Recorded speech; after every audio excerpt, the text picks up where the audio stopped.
Our thinking often gets us into a muddle.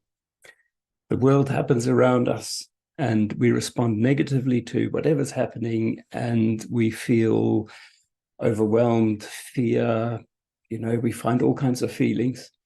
And then we end up blaming that thing, the stuff that's busy happening around us, the project falling on the wrong side of time, cost, and quality. Maybe we're worried about our job. Maybe the mortgage man's knocking on the door. And those things do make us feel a certain way. And we think it's those things that are making us feel a certain way.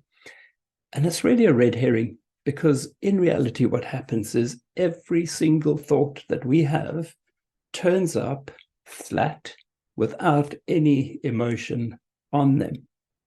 It's only when we take that thought and play it out, that thought, the risk of losing our job, and we play that thought out in our intellectual mind objectively, and we get to a point where we bump into a consequence, or we reach into the past and we remember the last time it happened, or we remember it happening to somebody else. It's only the point where our intellectual objective thinking bumps into a consequence.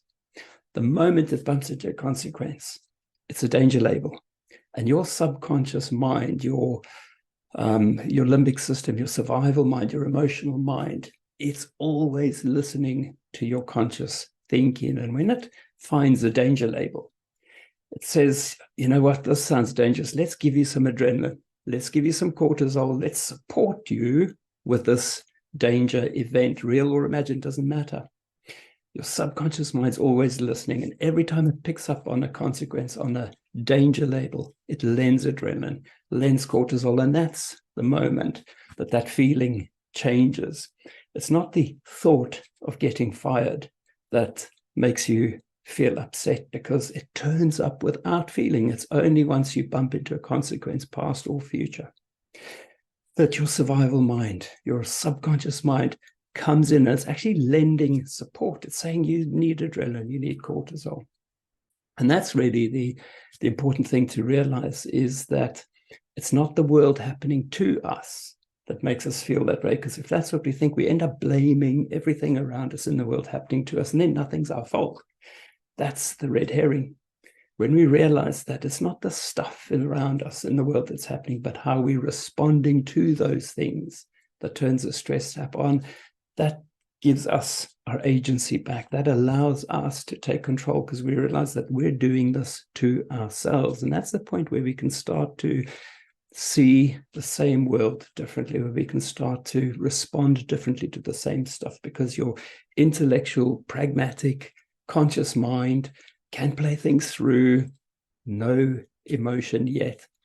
But once you bump into a consequence, your subconscious mind will lend you that adrenaline, lend you that cortisol. And this part of the brain has no difference, but doesn't know the difference between imagination and reality. Intellectually you do, in the subconscious mind you don't.